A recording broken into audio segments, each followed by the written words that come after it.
So ngayon naman guys, i-share ko sa inyo yung mga naging ganap kahapon sa Las Coronadas.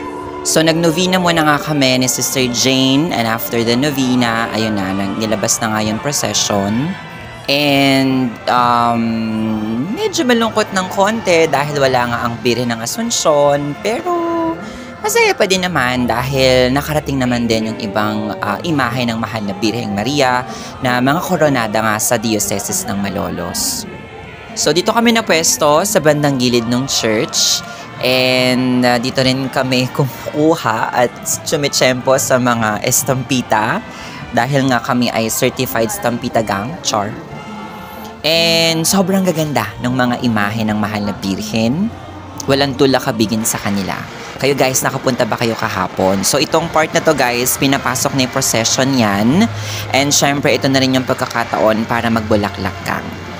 And eto na siya. Charan! Ayan, nagbulaklak gang yan si Sir Marvin. So if you're watching, Sir Marvin, thank you very much sa mga flowers. So yun lang guys, thanks for watching. Bye!